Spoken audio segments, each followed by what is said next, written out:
back in somewhat a studio. We have the studio back up and running since I've moved to a new home. And I thought it was appropriate to finally build the studio out for this very special group that we have today. We have the A-team, the Olympic gold medalists in the house. Usually, Geeter, I'd introduce you first, buddy, but I should just fourth out of you the went four way people down here. on the totem pole here. I can't believe Geeter's not doing the intro. I don't even. I mean, I'm just like, no, this is like, I'm enjoying this. Listen, we got Geeter McGee here. He's the guy that is so good at his job that the Los Angeles Lakers stole him away from us. I miss my friends. I know. I thought I was gonna get to play like a match that you would announce me for, and I'm really bummed. Can I come back and do one? Yeah, just do one for me. Well, we did get to hear a Geeter intro We did. just 2 days ago. Yeah. And someone was trying to interview me. You were on the big screen, and someone was trying to interview me after our match because it was happening after our match, and I was like, I'm sorry, but I need to watch this. I'm not going to miss this. I'm going to say this about that because I think we all can agree that Jake Gibb is one of the great humans. For right? sure. Your story going over and playing with him in Tokyo, I just love that you two finally got to connect on that level. But he's always been a favorite. He's just a good guy. He's been my least favorite. Isn't that amazing? Because yeah, no, I know. I've so learned good. a lot from watching him in every over way. the He's years a too. pro. Yeah. He's a pro. And his sister reached out to me right before the Olympics, or when you guys were already over there. And she's like, hey, we're doing a video. Like, I think he would love for you to do one. So I did a quick one. And I got so many awesome like text messages about it. Just made me feel real good. Yeah, it was really cool. It made me feel good. I'm like, anything for Jake. And he didn't know it was coming. So I give Josh at the AVP a lot of credit. Josh called me during the week. And the whole plan, Jay Roche and I had this plan that I'm going to show up to Manhattan on Sunday. And I was going to bust it out. And then COVID. I couldn't come. So I was crushed personally. And then he lost. Number one, I was crushed because like, I love the Manhattan Open. Like they know. I've been right there watching them. Like for sure. I love the Manhattan Open. I love watching all of you guys compete. It's one of my favorite things. And I even love that I don't have to work it now. I just get to watch it as a fan. It's so fun for me. So Josh was like, I told Josh, and he's like, he texted me midweek. He's like, what do I have to do to get you out to Chicago? People are coming out for this. And I'm like, we just already, the week was too far along. We had too much stuff in motion with the family for me to come out. So he's like, can you shoot a video? So literally Saturday, Alex Bake, our friend Alex Bake, I texted him. I'm like, here's a guy I trust. I go, meet me. Are you playing Labor Day weekend? He's like, yeah, he's playing at the big Labor Day at 16th. You're like, I go, I'll meet you around 3 o'clock. Just you and I will go somewhere, and I want to shoot this thing for Jake. And I had some ideas in my head. So it was actually really fun to do it. And it just kind of brought me back a little bit to like, the old days. So it was cool. So, I have a question. I saw a hashtag first take.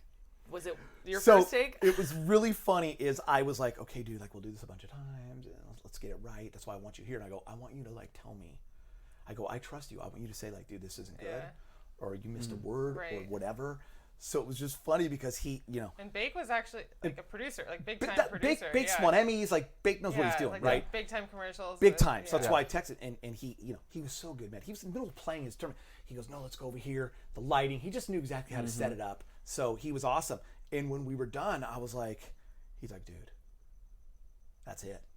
He's Nailed like, it. first take? Yeah. And I'm like, wait, how many takes? Like, really? Was that one? So we were like, we were both laughing. And I'm like, well, no, we should probably do it again. But like, was it good? I'm like, tell me the truth. Is it good? He's like, no, dude, I'm sending this to Josh right now. Like, forget it. So it was kind of fun that it was like just whatever, it was rambling. But that's what I did back in the day. You know what I mean? It wasn't rambling.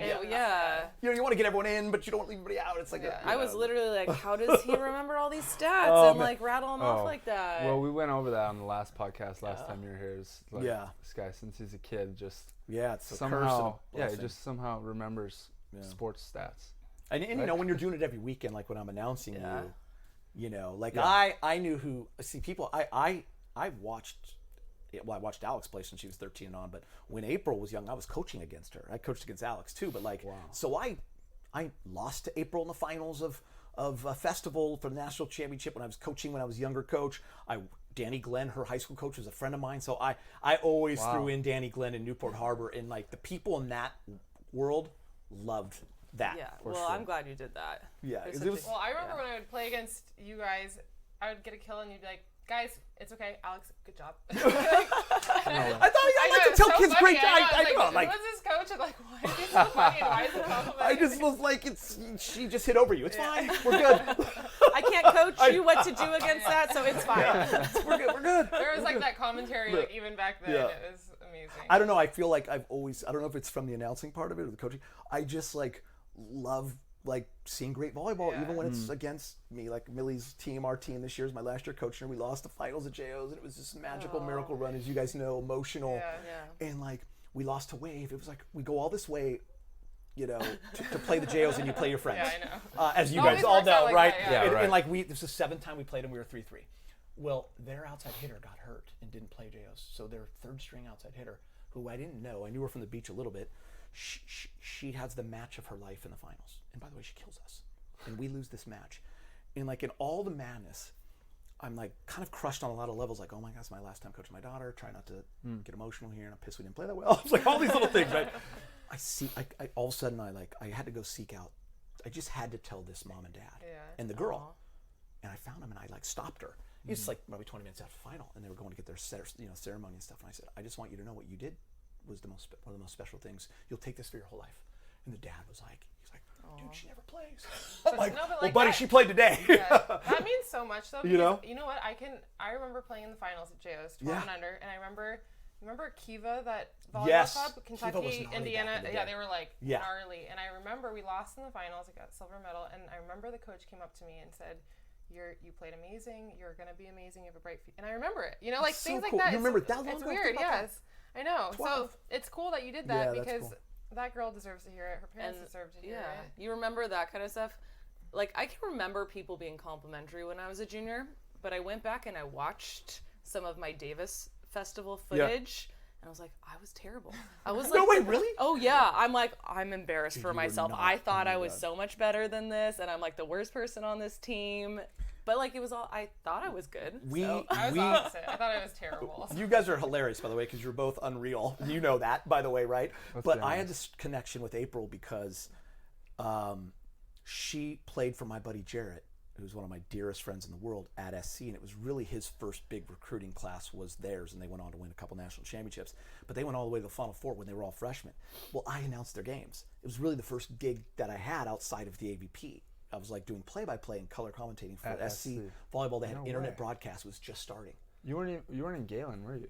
No, we were in North No, we were Gym. North Gym. North Gym. North Wow. Gym. But I I used- went we used with to them go to the to Final those. Four. Yeah. Because Remember those games? my sister was obsessed with Nicole Davis. Nicole Davis, exactly. And so we'd go and watch, like, and my dad worked at SC for a bunch Yep. of years, and so we'd go to all the, and I'm sure I watched you. But That was like my favorite gym ever to play. yeah, it was By the really way, fun. legendary. We Yeah. literally went to every SC game. I never won there at Northridge. I won when they went to the Lions Center and played. Oh, yeah, We Lions. never. Yeah, I always Lions was Center curious why was the worst. Santa Barbara men No don't good. play in Rob Gym all the time, and why USC just didn't stay in Northridge, because it's really hard to win there. Yeah. It's Yeah. really hot, and the Oh, ceiling's really low. totally. Yeah. And if you don't know what you're doing, The you're, fans are right on top Oh, of you. yeah. Like the the crow's band's nest, in or the whatever they call corner, it. like Yeah. right Yep. over So the loud. court. Big gyms are overrated. Oh Yeah. my God. I went to SC. I graduated with 10 kids from my high school, only volleyball player. So I had no gym, Yeah. literally outdoor basketball court. And then I'm at SC next. Like that's my next step. Yeah. And I'm Brand in new. the Galen Center. Brand new Galen We're Center. the yeah. second year in the Galen Center, and it's like Lakers locker room and everything. But then I show up to game day and like the front row's full. You know, like we never That's such a good bottom bowl feeling. maybe we packed.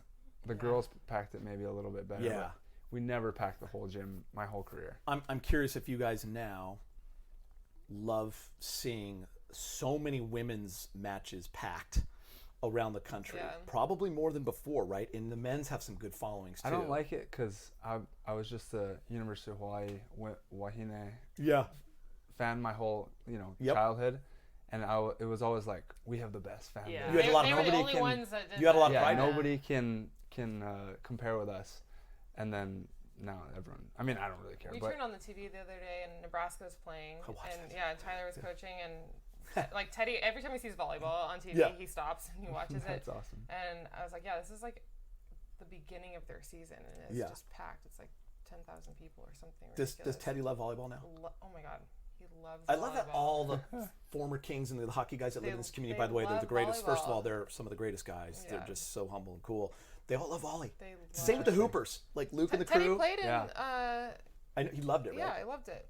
I ran into two of Teddy's hockey friends at Manhattan Open, like after we won, and they like were coming through the crowd to like find me to take a photo, and I was like, "You guys, why do you care so much?"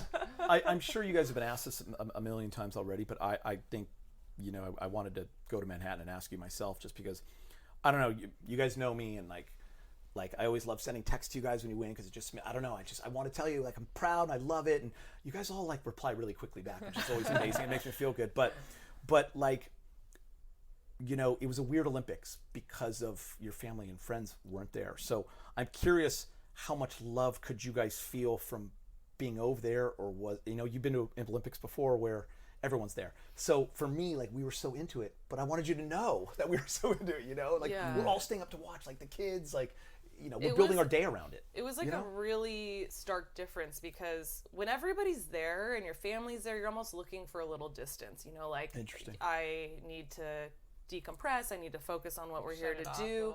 Like, okay, I'll meet you guys for lunch, but like, other than that, I gotta, you know, you guys gotta help me out. But because we were there, no one was there. It was like, oh, I can't wait to check my phone. I can't wait to, like, you know, hear what everyone is saying and like check my text messages. So I felt more connected to, I think, our group of people and our family and stuff than previously when they were actually able to go. That's so interesting to me. That makes a lot of sense, I really actually. felt like so much more love, maybe because we were looking for it. I don't know. Yeah, I mean, I have nothing to compare it to, but like, we both had huge crews, like getting together, watching every game, and then they did that thing on NBC where after the match we did an interview and we'd get to see our whole That always group. made my family cry. Oh yeah, We were fighting back tears every right, that single was time. so and my it- I wouldn't have been it's able like, to do it. I think people were almost like more engaged, and they were ready to cheer for somebody and really get into sports again, and, you know, with COVID, and so I don't know, I felt so supported. Yeah. I have nothing to compare it to. I haven't been to the Olympics before, but I didn't feel like, oh, we missed something or it wasn't that great. Like, I felt like everyone was super invested, and even the final, like, we got a little bit of a bigger crew, and it felt like a big deal. I know, it did feel like a big deal. And you know, everybody But in there there was there was a little crowd. There's a little There crew. was. Like, So who was there? So I think some people from USOC that had been working all sports, and because it was the last day of the Olympics, basically, they were done working all the other sports, and they were allowed They were to in the come. end zone. Yeah. Everybody sat in the same area. Jay Roche was there.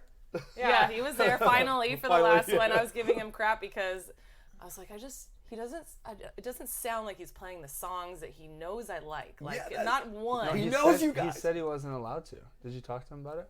No, I didn't.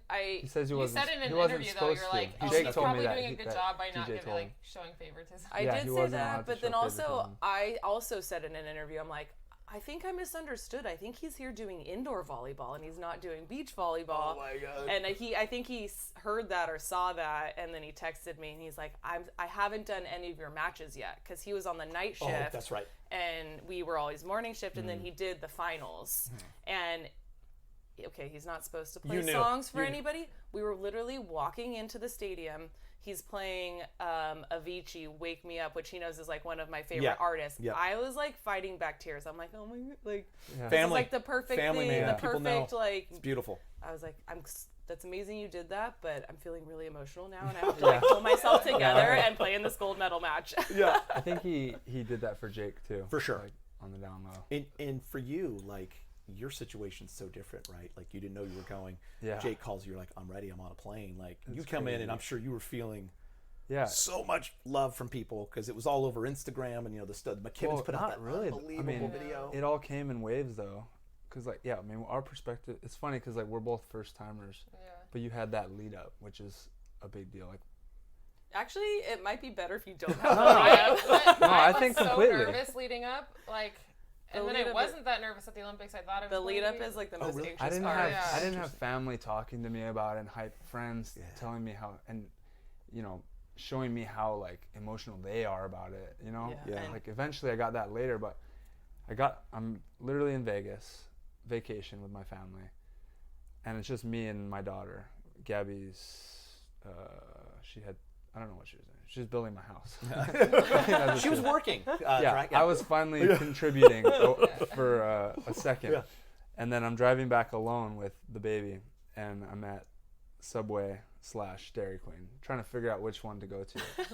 And Jake, as I You literally walk, see I Jake Gibb on your walk phone. in the door, and Jake Gibb calls.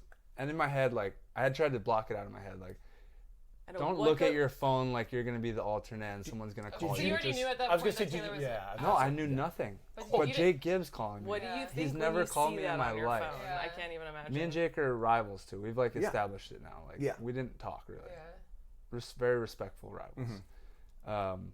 So I'm just like, yo, what's up? And he's like, I'm sure you heard. And I was like, I haven't heard, but the fact that you're calling me tells me something's up. And he's like, yeah, Taylor got positive, whatever. Yeah. And he goes, I'm gonna be completely honest with you. I called Trevor first. He's my alternate. His back's hurt. He hurt it playing golf or something. I was like, I'm supposed to leave to Atlantic City with Trevor in 2 days for the AVP next. You didn't And even I know didn't know his back was out. So you're telling me that That's so crazy. Taylor's out, you called Trevor, and for the first time ever, I'm the guy who throws his back out. Yeah. Trevor throws his back out for the first time, and I'm going to the Olympics. Or you want me to go?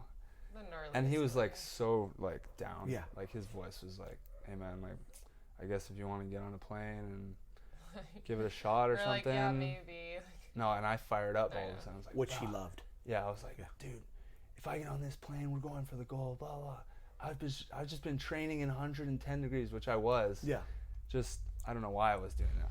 I don't know. I was just training. I know, And but it doesn't was it really make you feel hard. like it's That's like fate? amazing. That's like fate, though. Christian, the fact that you're like, I took a you're- video. Like you already, I know. I remember watching, yeah, like I watching posted it, your I forgot. stories and stuff, and like you lost the race, and you're Yeah. still grinding, and then you get the call. Like it just feels like it was meant to happen. I don't What a know. story. As an outsider, I was really happy for you. That's because what The Alchemist is I all knew about. how hard that Put you it out had there. worked and like Put it all out the there. stuff you'd gone through, and it just felt like You I never manifested wanted that to see thing. that happen to Yeah. Taylor. Right. Of course, obviously, for sure. But it felt really right that you got the Yeah. call, and I don't know. We were happy for you. It's, yeah. I Did mean, you I kind love- of feel that way too. It's just hard to like comprehend and. Did you end up loving Jake? Yeah. No. Like once you guys got. I just get it more now. Yeah. I get it. Like his teammate, every guy that's played with Jake has had their best career moments with him. And Like, you're he not. makes all his You teammates understand better. why now is what you're saying. And I think because I've always been trying to beat Jake. He's gotten the best of me course. my whole career for the most part. And I think he's just so good at all the little things that I try to add to my game so I can push myself beyond everyone else. And he's freaking doing them all better than anyone else.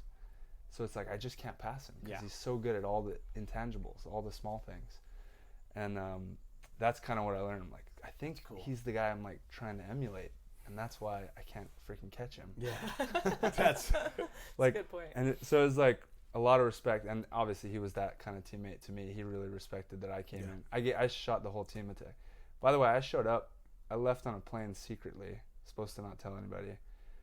I show up, and then there's media stuff out all of a sudden when I land in Tokyo, and I'm getting all these texts. So now it's like I'm in Tokyo, and now people are finding out. But then it wasn't really true because they were still trying to get Taylor to play and they until were 2 deciding days about before. like forfeiting a match, right? To Yeah. see if they could like forfeit. He could put test yourself in a negative. real. Yeah, so I landed and I texted this whole team, Rich, Jake, Taylor. Hey, I'm here. I'm putting all my energy into Taylor playing. This is your guys' thing, blah blah blah. But I'm fucking ready.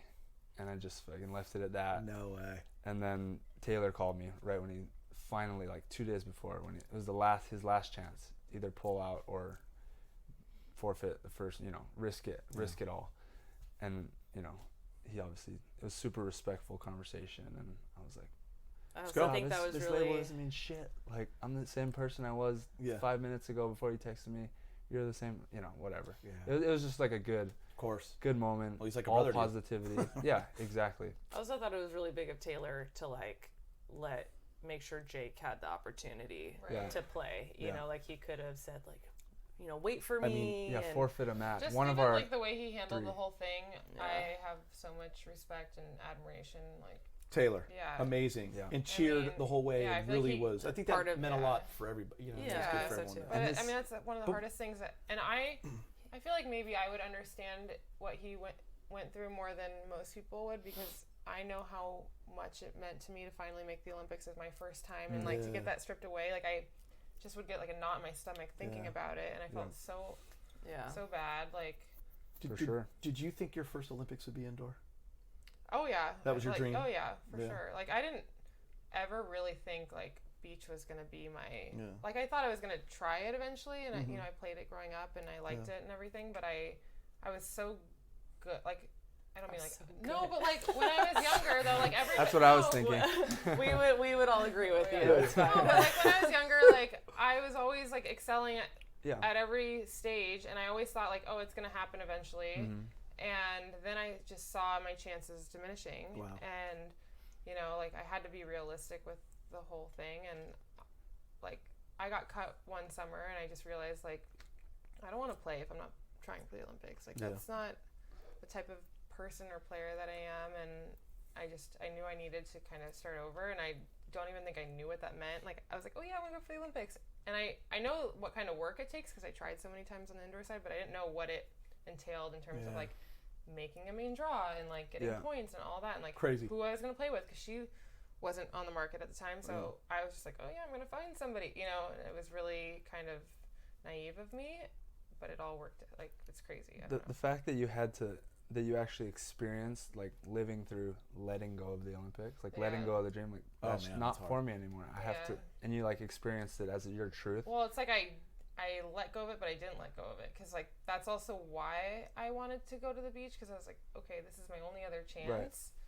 But I think I was really realistic. I was like, my chances are not going to get higher from here. Right. So. And now here you are with a gold medal.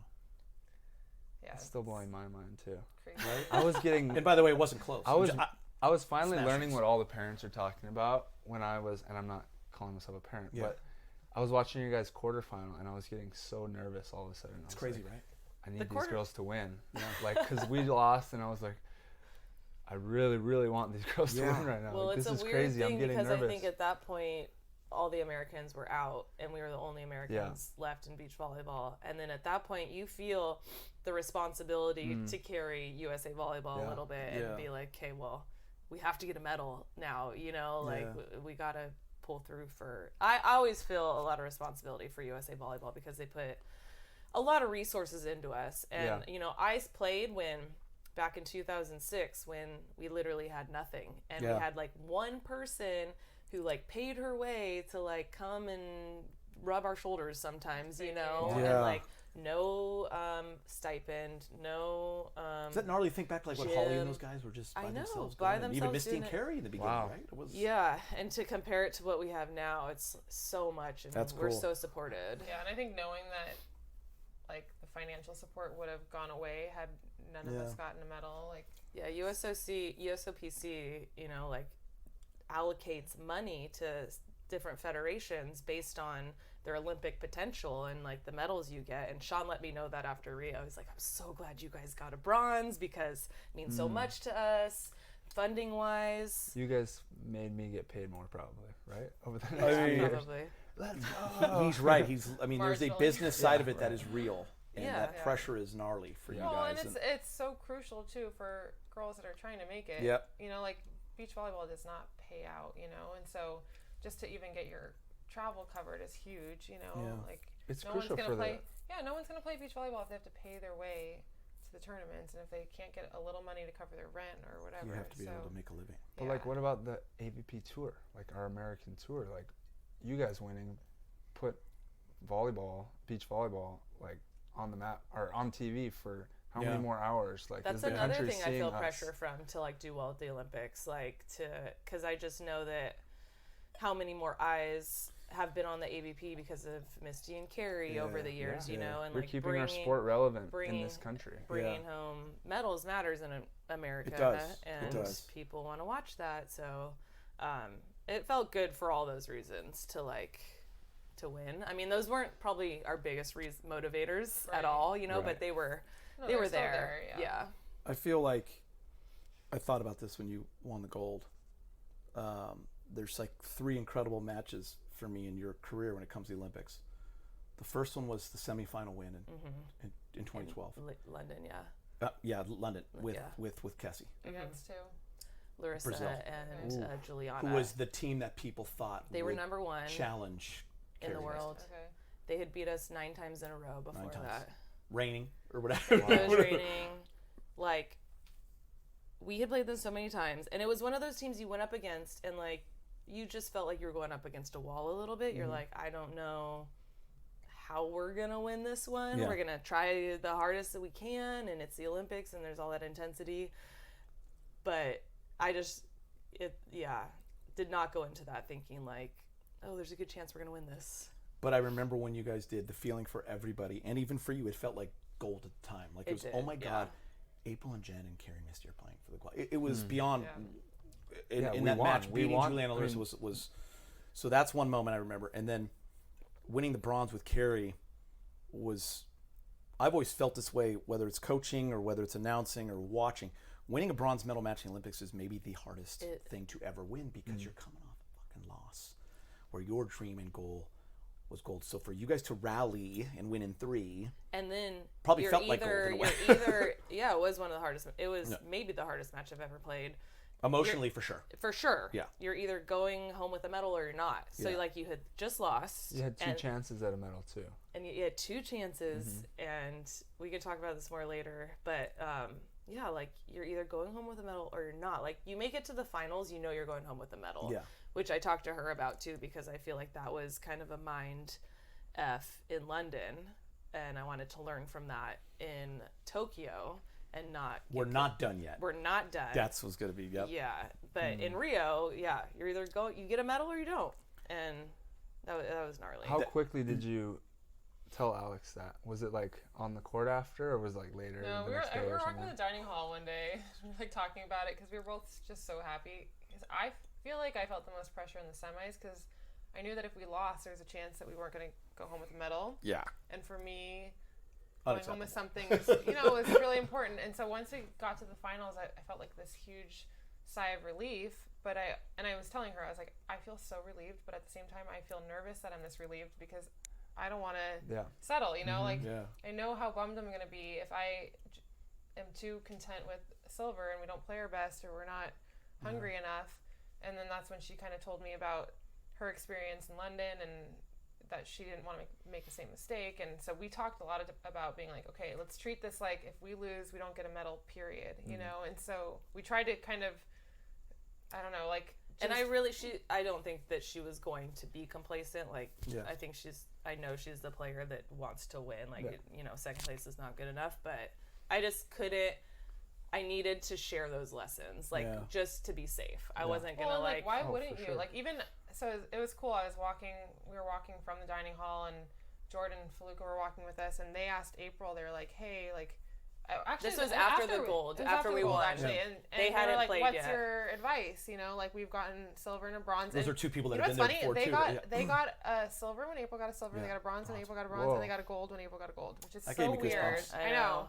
It's like such a weird parallel, and it was cool because I've played with Jordan and Feluca, and they're amazing. They have so much experience, but it was cool to kind of hear them ask for her advice and like, what did you do differently, and what do you feel is different, and I don't know. I was just kind of sitting there taking it all in because obviously I'm not on their level, but like just to hear them so open to advice and to hear knowledge passed back and forth, I thought that was a really cool moment. I love hearing that story because it brings you to that third win, which was the gold medal match. And now knowing what your guys' mindset was, you weren't stopping until that game was over. Like we were already celebrating. That was an absolute beatdown, and it was on its way. But you guys never showed. So I'm curious to you, like, were you just going, that finish line is there.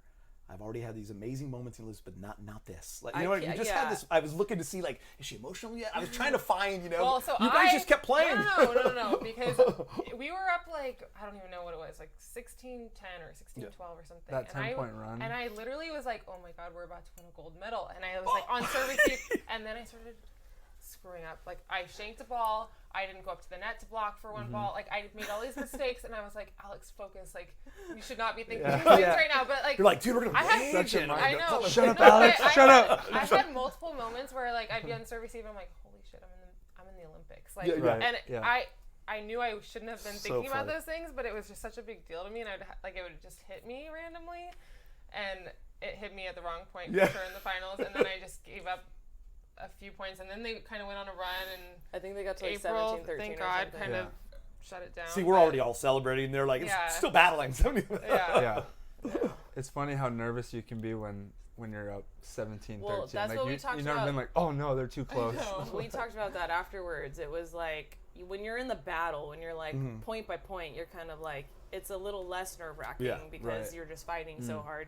But we got and up. you're like playing consistently too, at least. Like you're not.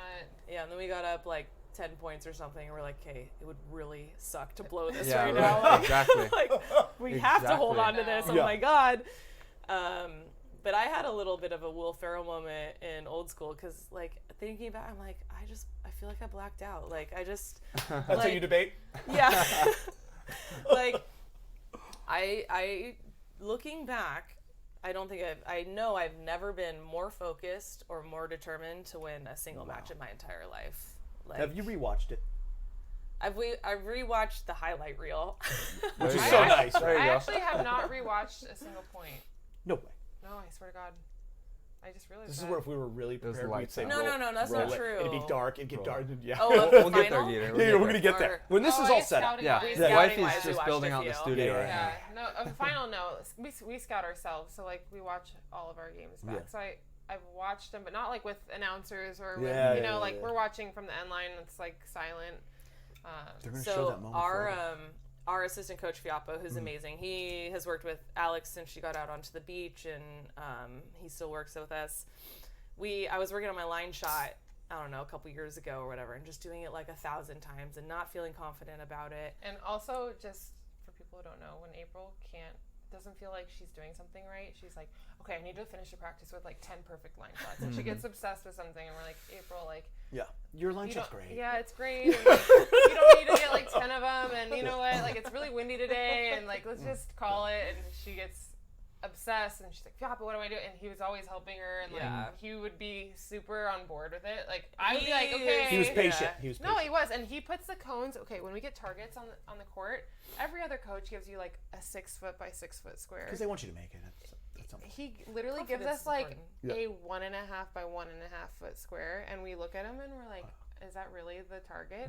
And at first we were kind of like, this is ridiculous. But then at a certain point you just get so used to it. And so when she's saying she wants to get 10 good line shots, it's not like, oh, 10 just like down the pretty good. Yeah, it's like 10 in Coffin the very corner. corner. Yeah. Wow. Continue That's a great story. So I'm trying to do my line shots, and I feel crappy because it's a 1.5 by 1.5 foot square, and I'm missing it. But anyways, so I'm working on a ton, and Fiapo eventually goes, "You're gonna win a gold medal with your line shot." And so we're in the match, and we're siding out to win, and I'm like, Did you think about it? oh yeah, I'm like, I have to do a line shot right now. No way. And I had been saying, I was like, if you can clear Taliqua, a line shot will go down. Like, And it is. I You guys were having that conversation. Oh, yeah, for But sure. you usually don't want a shot to be in your head going into a side out, right? I mean, that's for me. I've gone back and forth because a lot of people scout me and know that when it's, games on the line, I'm going to swing angle as hard as I can. And so, like, I've gone back and forth and, like, okay, so everyone's going to expect me to do this. Maybe I, chip line or whatever. Right. So, anyways, I'm thinking of this. Fiapo told me I'd win a gold medal by doing a line shot. And Taliqua. And also, Fiapo has the best advice. Right. Like, he He sends us does, quotes yeah. all the time. It's, like, so much wisdom Oh, coming out of him. It's like Yoda floating Dude, down. I need a little like, Fiapo in your in ear. my life. You do. Dude. Everyone He has needs 100% winning percentage with us. So he's gone. We've only won gold medals when he's coached us. He's gone to like that's unbelievable. 4 get FIVB his tournaments with us, and You've we've won them won all. gold every single time. I think it's 2 FIVBs and 2 AVPs. I thought it was 3. It's whatever. Yeah, We'll have to go back and look. anyways, But he's 100% winning percentage with us, and so Taliqua's big. She's touching my line shots and stuff, and I'm like, I still have to try. So I tried. And it looked for the longest time to me like it was gonna go in and we were gonna win, and it was out by like an inch. It was literally out by like this much, Oh, and it was I like know. such a great stroke and like good contact and everything. And afterwards, Fiapo was like, He did notice. It was a good line shot. Yeah. It's like, you tried. I felt God. so bad that it would have been such a great story if it was in and we had won. Still But is then a they good missed story. their Still a serve. good story. They still missed their serve. So like my last shot was a line shot. So Oh my like, God, You okay. did that's win on right. it. You did win a gold medal on your line. I actually thought about when they missed the serve. I don't know if you want to bring it up, but I thought about your serve in London. Because didn't you miss the serve for Carrie to win? Yeah, but Weird. That's weird that's what popped in my head. I don't know. so Just a little. I was just like, suck it. So I still April gets it remember. this I time. still remember my mentality in London going for that serve because we were down 20-16. Yeah, and you're I down was 3 like, or 4, right? Yeah. we're serving 20-16, and my serve is more even than now was a big weapon for us. And I was like, I really need to dial it up here. And I just went from middle to middle and hit it a little too hard, and it was out. So, like, I don't really have a lot of regret about that serve. I have a lot of regret about I just how we remember it, approached that match, and I but- was like, yes, now April. Like, someone else gave April the goal on that one. And I think one of the biggest things in my career was when I was playing indoor, and one of my teammates, when you're the player for that team, the foreigner, right? Like, there's a lot of pressure on you and all that, and blah, blah, blah. I'm serving for match, like, the gym's going crazy, and my teammate came up to me and told me, like, this is when you have to go. This is where the big players go for it. And before that in my career, I was the placement guy. I hit my spots well. Yeah. And like at that moment, like I committed to like, I'm gonna go for it in these big moments. Yeah, if take I'm risks. down, if I'm up. Yeah, I love it. It didn't even work for the first few years, but I got so comfortable going for it in big moments that now, especially this year, I brought us back in matches with my serve in those big moments because there's no doubt. It was just like, yep, I know what to do. I think you guys bring up such great points for kids playing this game too, whether it's beach or indoor. I mean, that's a lot of the message from teams that I've tried to coach, whether it's 18s all the way down to Millie's age. Like, you get into these moments and you can't really practice for it, right? You can't emulate it. You're there, whether it's in a big crowd or whether it's on the Olympic stage or in a big moment. Just go for it. Yeah, I mean, and as a coach too, sometimes we get tentative in big games, and we're afraid to make changes and adjustments, and maybe you'll fall into that trap as a coach. Like, I'm going to stick with what got me here, right? And there's a solution right next to you, and you're afraid to.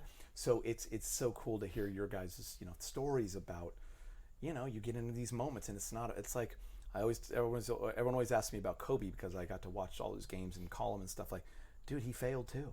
It's the beauty of him.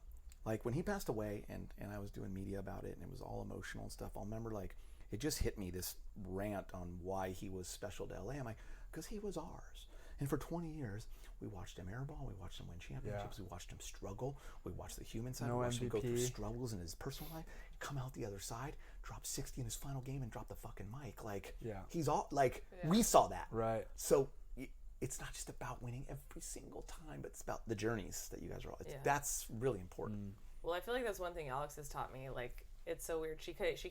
I don't know if it was because she had so much to learn on the beach or what, but she came out and, like, she was so honest about her weaknesses. I had never really heard anybody be so real about their weaknesses. Like, I don't know. For me, I was always kind of like trying to convince myself that I was good at like this and this, and like couldn't like, admit that I was bad at something. Like, I didn't want to be underconfident in anything. But I feel like there's real power in recognizing what you need to get better at, and she was so good at it. I feel like I started to accept that, like, okay, I can talk about with my coaches that, I fail at these things and I make mistakes, and like that's okay as long as we like learn about it. So I feel like that was a huge key for me in this quad. I remember getting to Stad one year, and I forget where we had lost. Oh, it was World Champs before. Can we just cheers to Stad? Is that not the most beautiful place? Wait, hold on. I need to. Real quick, I mean, A little refill. Yeah, refill. Because when you say Stad, we got to stop for a second. Thank who God I've hasn't been there been to once. Stad I'm getting needs to there go to again. Jess and I have Stad, both said Anytime we will Stad get back. comes up. We're going to get back to Stad. If you hear Stad, drink. Haven't been there for our since viewers, 2007. Too. Yeah. Oof. I'm going to get back. Oh, wow. Yeah, you need to She's get back. pregnant with Millie. We went. Finally, I got the Olympic job over got there. my gold cowbell with Yeah, Alex, you did. too. Oh my God. Okay, I have two stories. Okay, first of all. Okay, tell the one that I rudely interrupted because we need to fill up our wine I'll tell glasses. that one before I forget.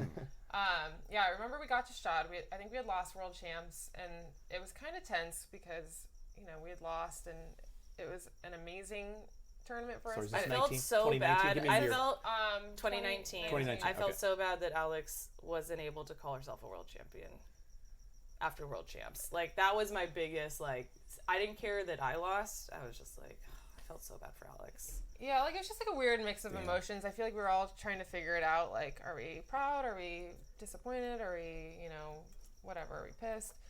And so we finally sat down. We always stay in this cabin when we were playing for Jen. Her what was the relation to? It's Andy's aunt, I believe. So it was a family's cabin in Shad, which is amazing that she even had family That's there. amazing. I know. Yeah. So we'd stay there, and I remember we like pulled up, we got to the table, we opened the laptop, and we're like, okay, we're gonna watch the match. And we always watch ourselves, but it was, you know, it was a little harder to watch because we knew how important that match was, and we lost, and we're kind of going through, and at one point I feel like April was like, yeah, you know, like you could have, and I'm like, yeah, I know my polling sucked, like, and then she's like, okay, like, and you know, the set, and I'm like, I know my setting sucks, like, I could literally say these things, and like most people are gonna get defensive about it. It's not easy, right? Yeah, it's not easy. I'm like, I know it sucks, like, I don't know, but that's why she's gotten so good so Yeah. quickly, is because she is fine with it, you know. Like, well, I know well, I'm not fine with it. I feel like it's really You're motivating because searching for it. no, but I feel like I'm very aware of what I'm not good at, so it's very motivating to be like, okay, and especially because we watch a lot of video, and so I'd watch practice back every day, and I'd be like, oh my god, my blocking looks ridiculous, like it sucks, and I'm like, that's embarrassing. So then I would go back to practice, and I'd be even more motivated because I didn't want it to look like that again. And sometimes it feels good, but then you watch it, and then you're like, whoa, like I'm way off. Yeah. And so I feel like I had a lot of those moments where it was like, okay, I'm not as good as it felt. And sometimes it felt good and it wasn't good. Sometimes it felt awful and it was awful. But I felt like it was really motivating because I knew that I wasn't where I needed to be. But I think the unique thing is, like, you know that you can get better at it. Like, you know that you're going to be able to fix it. I think for me, there's like this like unspoken fear that I'm going to watch myself, and if I admit that I'm bad at something, like, I'm just going to be bad at it. Yeah, but I think it's illogical. Like, I know for myself that I can work my butt off and get better at things, and I'm always trying to improve, and I know I can improve, but like there's just this illogical, I don't know what it is. Yeah, but I think I know what it is, because when I played indoor, I'd played for so long that once you get to a high level, like a super, super high level, it's so hard to get better, right? Like you're trying to change, like you're making micro changes, right? And it's so hard because you have 20, 30 years of muscle memory doing it one way, and you're trying to change one little thing, and it's so hard. And when I was playing indoor before I quit, I felt like it was so hard to get better. Like I was just almost plateauing. And then when I switched to the beach, it feels like a whole world of opportunity for me, because every day I'm getting better at something. And that's really like exciting and thrilling for me. And I still have had such a short career that I know I'm still getting a lot better, which for you, like you've worked so hard, you've gotten to such a high level. So I know, like, it's basically what I felt on the indoor side. It's so hard to get better at that point because you're already so good and you've played for so long and you have so much, like. But your influence in that way helped me get better. I feel like I've gotten better I've improved more over the last 4 years than I maybe have my entire career. And I can tell when we go to practice that you are not settling for how you are that day. Like every time you're open to feedback, you're like wanting to get better. You're like, I need to work on this. This isn't good enough. So, I mean, I will fight about theory. You will. As you should. How long until you got together, what, 17? 18. Our beer tent, which we'll tell later, I'm sure, is 17, when we decided you guys were going to play together, drinking beers together. How long before you felt comfortable giving April Ross feedback? Well, I feel like I'm a Getting little there? annoying. No, I'm kind of annoyingly opinionated sometimes. Like, even when I know that I'm not the leader or the better of the two, it was hard for me to swallow things if I didn't agree or understand where it was coming from.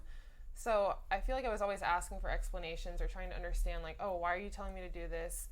And then I do think at a certain point, like, I started to trust my instincts a little bit more, where it wasn't like, okay, like, April and Jen are telling me to do this, you know? Like, I was like, well, it feels like this to me, like, maybe we should do it. And so I think you've probably heard me voice my opinion a lot. It doesn't mean that I don't really respect April's and her experience, and, like, I know that she's probably right in the situation, but I still, my personality is if I feel something or I question something. That was a huge part to our success, is because she has great instincts. She, you know, whether it's beach or indoor, reads the game really well, and, you know, I think picks up on cues, you know, that maybe I wasn't picking up on, and she, you know, also have ideas about our defensive plays, you know, and like, well, if like, why would they do this if you're doing this, you know, like, let's talk it through. And for me, I'm kind of like, I'm just gonna like kind of feel it out a little bit and like read, and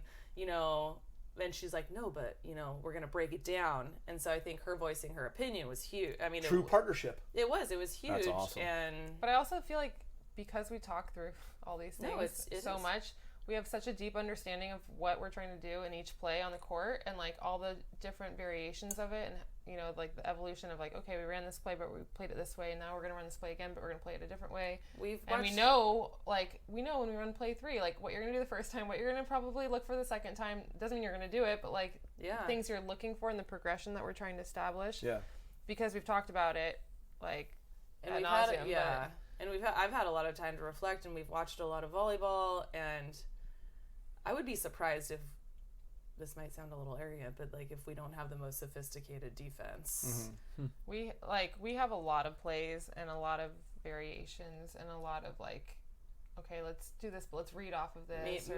Maybe I'm not the best defender in the world, but I feel like because we have plays and they're sophisticated and we've worked through them and like we know what we're doing, like that helps me get a lot of digs. And we're very mindful too of how we progress through our plays too. It's not just like, oh, we got a point on play 1, let's do it again. Like it's like, okay, let's do this and then let's try it for a few and see, you know, make sure it's not just that one situation that gave it that outcome, or maybe we run a play and we didn't get the point, but we got them to do what we're trying to get them to do. Because as you know, like working with Tyler, there's a lot of like leverage plays where you're trying to get somebody to do something based off of what you show them. And so even if we didn't stop them, if they did what we wanted them to do, we're like, okay, that's a success. Like we're going to take that as a win and like, let's build off of that. Yeah.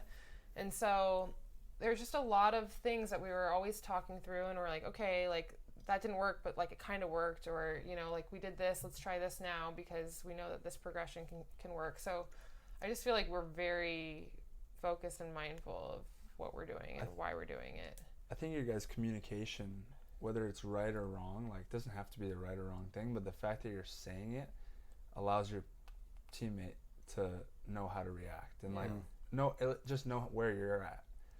We are very open, like. And that's very huge. Open, I feel like, I mean, Trevor doesn't talk much. We don't talk. I feel like if I didn't grow up with the guy and I just know him so well. Yeah. We're like, he doesn't need to talk. We could literally do this the whole game. Ball. You do whatever the hell you want. I'll do whatever the hell I want. Boy, is it fun to watch you guys get it going, though. But I don't think it would work with other people. I just, like, I know what he's going to do. A little different than John. He knows what I'm going to do if I John probably had a plan. We need a plan. I like communicating. Yeah. I like plans talking. Too. I'm very like type A. I like a plan. I don't want to go off script. But April was always trying to get me to run more ball, and I was like, but what if like I read something and it's wrong, and like, you know, I hate failing so much. And she was always like, but just try it. And like every time I tried it, I felt like I was failing. And I mean, it was earlier on too, and I think you were so opposed to it. I was so opposed never to ran it. ball I know. Ever. And then you're like, just take ball. But it feels like you have so much court though, right? Just take ball. You're like, there's so much court though. And I already felt like like my blocking felt exposed in a way, because indoor it's such a different mindset. It's like just be big and like shut down the line, you know? And it became so much more about reading, and I felt like, oh my gosh, like I don't know how to block like this. And you know, I was constantly trying to figure out like, okay, what do I focus on? How do I figure out what they're doing? And how do I, you know, like I had to take up more space because she's playing for one thing and I'm playing for the other. And also, like, who cares if I'm playing for one thing if they're going to do another thing and I can see it, so I got to just go against the play. And I was so uncomfortable doing that, and I was failing a lot because I wasn't that great at reading. You kept pushing it. You were like, let's just throw in a couple of ball plays. And I was like, okay, whatever, it's not going to work. But then we ended up running it a good amount at the Olympics. And it worked. And it started, but it only clicked like in Florida. Yeah. Like, is that when you were training? It was like a week before. That's amazing. Huh. Like, it would not work that much, and then we had a practice where it just like, and thank God that she kept pushing it. Yeah.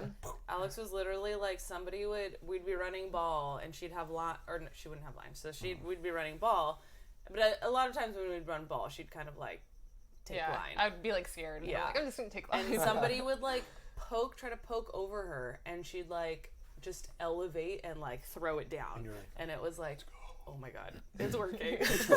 you in your mind, like, the master plan. Yeah. No, but it did start clicking, and it's crazy. Like, I think that's one thing that we did really well too, is we kept just striving for things that, like, for different things to click that hadn't clicked yet, like all the way up till the final minute that we go out to the court. Like, even in warm-up, there was multiple warm-ups where we were still trying to do things right, and it wasn't just like, oh, let's feel good and get like the reps that make you feel confident. We were like, Tyler and Angie were full on warming up for our warm-up. First of all, we do need to give props to Angie and Tyler because they wrecked their bodies at the Olympics. Neither one of them are that physically sound at this point, and a lot of knee replacements and But those two will give you everything. Tyler does not know how to stop. I'm like, dude, you're hurting me. I'm hurting looking at you. Jump they right were now. full on playing against us in warm-ups because that's what we needed, and it was a huge X factor. Well, I think, and so like, you know, before Australia, they were running the on-two and like shoving it down our throats, and like to the point where it was a little frustrating. But we knew that we had to just struggle in warm-ups and try to get 1% better, so that when we went out into the court, we could make that play. And then in the semis, we had this one play we were gonna run mainly, and like Tyler's hitting against Alex, and he's just hammering the ball, and Alex isn't blocking anything, like nothing. And we get on the like golf cart to go to the court. And I punt the ball. Oh, she into the river. Into the river in way. warm-ups. This makes me so happy. No way. I punt a ball like once a month. Like.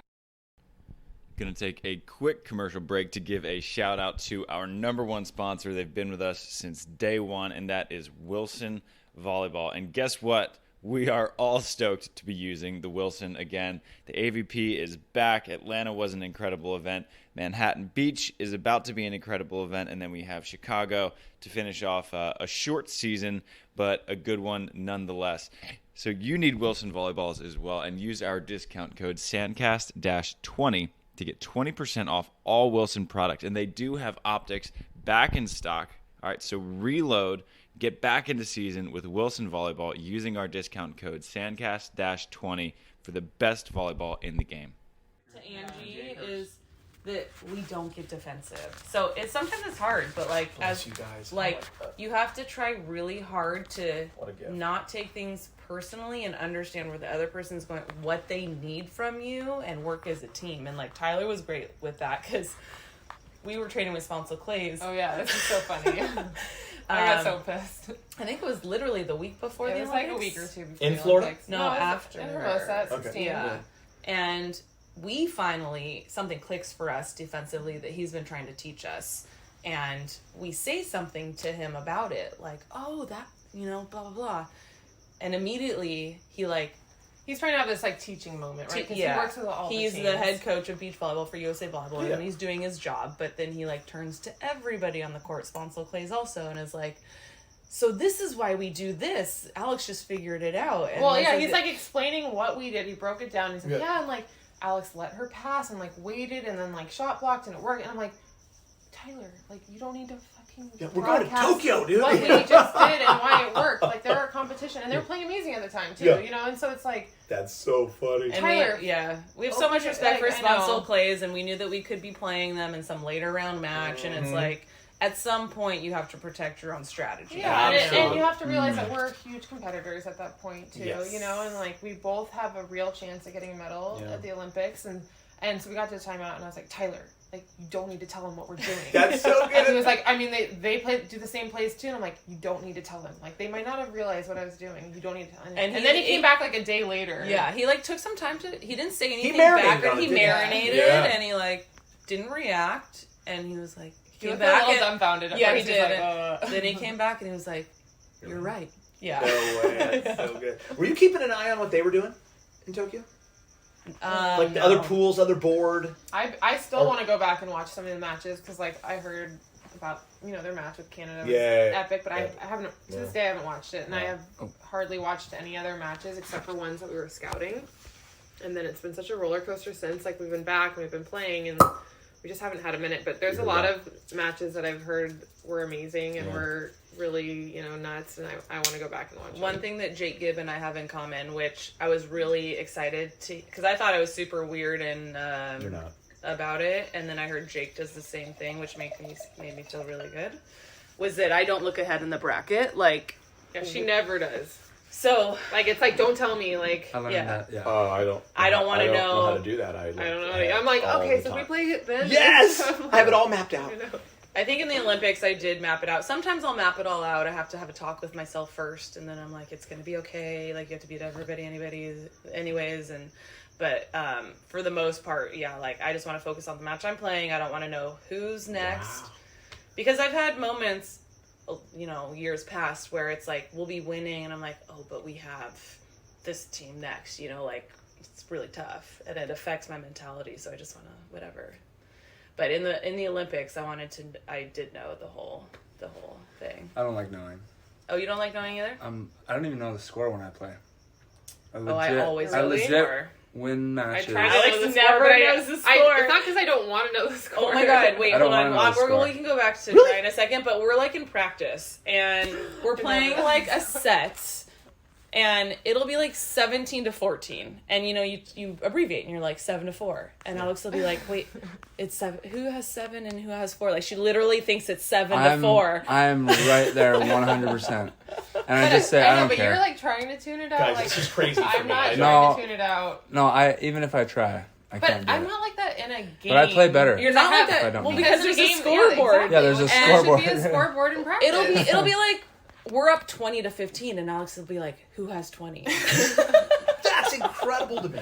I'm right there with you. But we do like so many drills where it's like sometimes it feels like we're winning and we're not, because it's Right. like something's worth 2 points or 3 points, and like I just never know. No wonder why you guys are Olympians and I'm just playing 4s on a Tuesday, because I'll be like, dude, no, the score is 98. No, April. I keep score for a oh, living. April has an internal Yeah, clock. I keep score for a living. she's There'll like- be a coach that's not doing anything else but keeping score, wrong. and he's wrong. Yeah, Yeah, And April's I'm correct. with you, and it bothers me a little bit. Like, We have to go over the last 7 points and like, what did you do in that one, and what did April you will do? get pissed and she'll be like, "Okay, guys, who's gonna keep score? Somebody's sitting on the sideline. Who's gonna do it?" Well, and one everyone's job. like, "Oh, I'll do it." We'll have like 10 extra people, and no one will keep score. So before and we're all debating the you do next score. time in the next quad. This next one is text your buddy Geeter. Right There there, we go. and I will keep score Are you correctly. gonna do There we flip? go. Yeah, I'll flip. I'll do whatever you guys want me to do. Guys, we gotta pause. okay. Is this the brush line? Yeah, No. probably. We're back on the SANDCAST. The wine is flowing. We're at Triborn's new house. We got Alex. We got April, and I'm Peter, by the way. And I have a question, because I remember when COVID hit and the Olympics were announced that they were not happening, and I remember my heart kind of breaking a little bit, because at the time I thought it was your gold medal to win, right? Like, I thought you guys, in my mind, were heavy favorites. Did you feel like you were heavy favorites going into this one because of the narrative out there? I mean, we all felt like you guys were getting the gold. I feel like you have a strong opinion about this. Yeah. I do have a strong opinion, because when Let I me have got home, several people who don't follow volleyball that closely were like, made it seem like we were supposed to win, and that the whole time they, weren't that surprised, and, just weren't that nervous and knew we would do it. And I'm like, you're crazy. Like, we were not supposed, in my mind, I mean, you can weigh in too. Like, I don't feel like we were supposed to win by any means. You knew you had a shot. I knew we had a shot, and I knew, and I agree. In 2020, I felt like I have my take on it. I'll give it after. yeah, like I feel like we were. Can I be honest Yes. or no I'm not. Yeah. I'm about not- you? Oh, sure. Yeah. You Yeah, like Alex wasn't completely healthy in 2020, which was like Can. Shocker. the, Breaking news. which was the, that was the thing that we were nervous about in 2020. But otherwise, I feel like we were peaking, and like she did all this stuff and made it work for the 3 AVPs in Long Beach, and like played through some pain and some injury, and And during like quarantine, I rehab when everyone was just sitting on their couch, which I drink a lot of wine with everyone else, don't worry, but I did rehab on Zoom with my trainer, David Lee, 3 times a week, every Monday, Wednesday, Friday, and I swear it paid dividends. Like, but I don't even know how to like go through the story, but yeah, I felt like we were on track in 2020 to probably like play Canada in the finals. That was like Like probably volleyball wise, yes. Volleyball-wise, Physically, yeah. It was pretty rough. For But me. then, Yeah. so we come out of the pandemic, 2021, and it's like, what were all these teams doing? Like, all these teams got so much better. So, like, Russia got so much better. Australia got even better. Swiss were ridiculous. Latvia.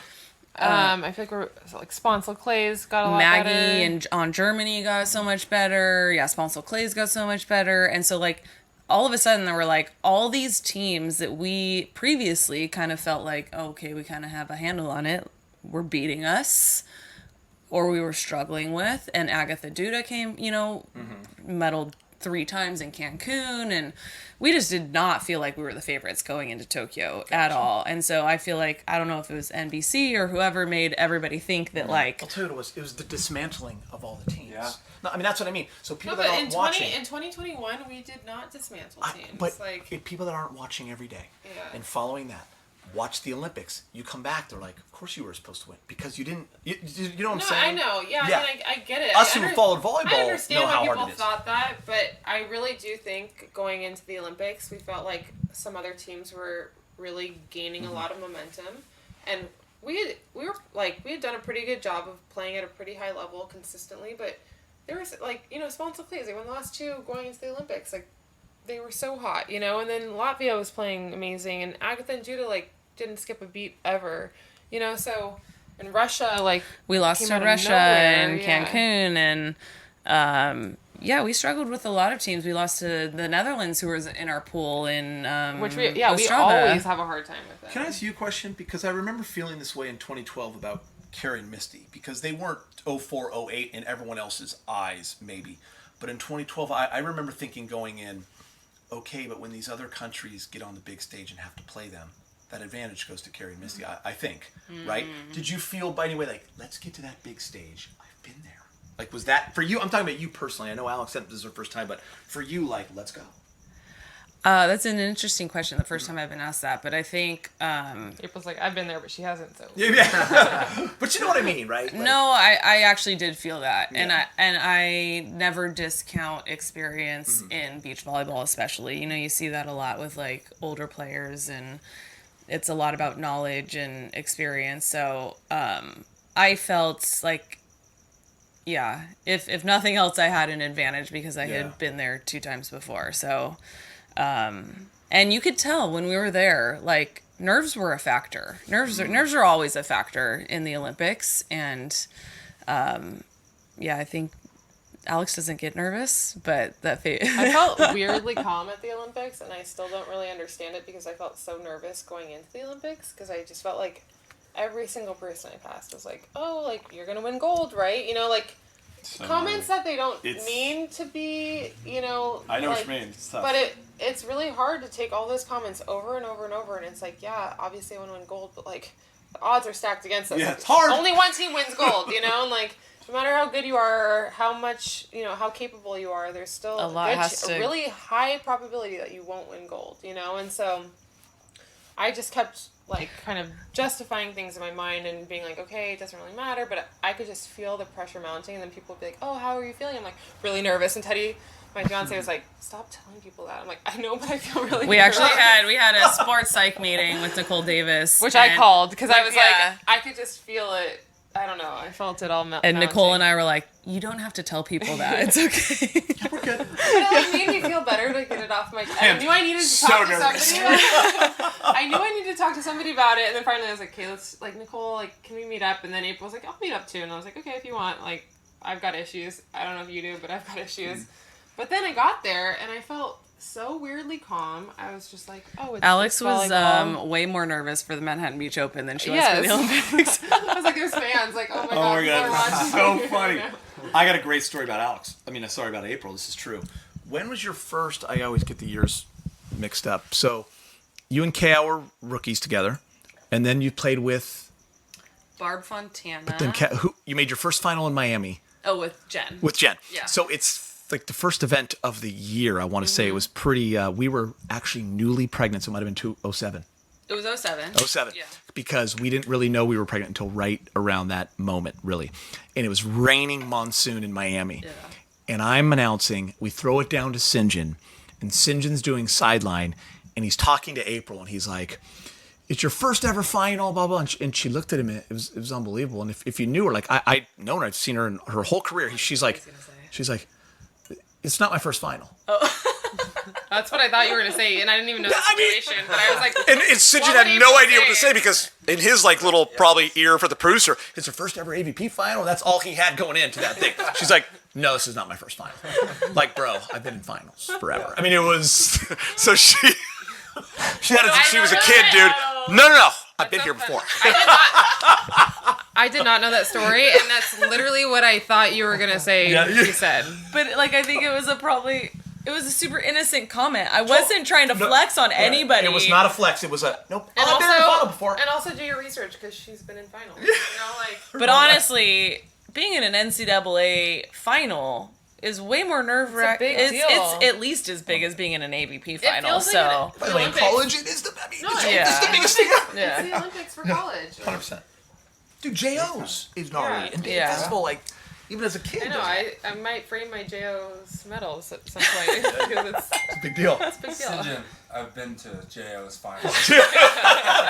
St. John, I was at Harbor. We won 3 state championships. Okay, also, speaking of St. John Smith, I have a really funny story. So one day I was at 21st Street, whatever, with the crew, like, jump in the water, coming back. I run into Leonard Armato on the Strand, and he was like, "Oh, Alex, like, how's it going? You're doing great, whatever." And then he's like, "Oh, like, you've met Shaq, right?" And I'm like, and all of a sudden I look past him, and Shaq is riding on this ginormous bicycle on the Strand. Oh, yeah. And, like, listen, I hate when people say that because I'm really tall, and everyone's like, "You're so tall." I'm like, shocker, I know. But I kind of have this moment, like, that's not Shaq, like, riding on the Strand. And he's got this whole posse of guys behind him. He's milking it, probably. Oh, like, he just doesn't care, you know? Like, Shaq's so cool, and he's so funny, and he just doesn't get fazed by that stuff. And he's like, "You met him, right?" And I'm like, "No." And at this point, Shaq's riding past him because he stopped to talk to me, and he goes, "Hey, Shaq, like, hold up, I want you to meet my friend." And so he, like, kicks on the brakes. All of his posse kicks on the brakes. We walk over, and I'm like, "What? Oh my God, what's happening right now?" And he's like, "I want you to meet Alex. Like, she's a good volleyball player." And I was like, "Hi," you know, and like, it's very rarely that I feel small. And, you know, like, his hand, like, enveloped my hand. Like, it just made my hand feel like nothing.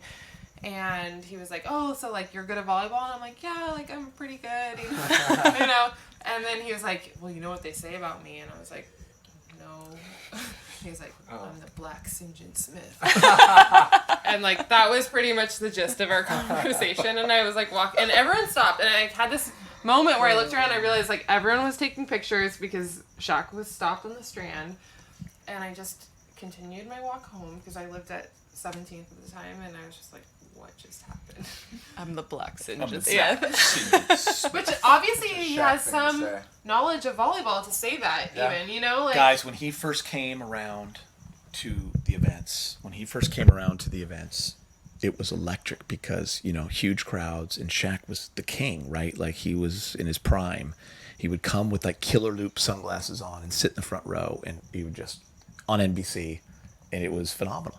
So, yeah, he was around, you know, because of Leonard and Holly, and, you know, so he knew St. John. And I really thought you were going to say St. John was on the bike behind Shaq. yeah, and you didn't know who he was. That's No, St. John, I did a camp with when I was really young, and I shouldn't say this, but I was a little disappointed because he didn't know the new rules of volleyball. And he was, like, trying to say that, like, you couldn't have, like, a let ace or something, and I was like, yeah, you can, like. Those old school guys cannot let go. I know.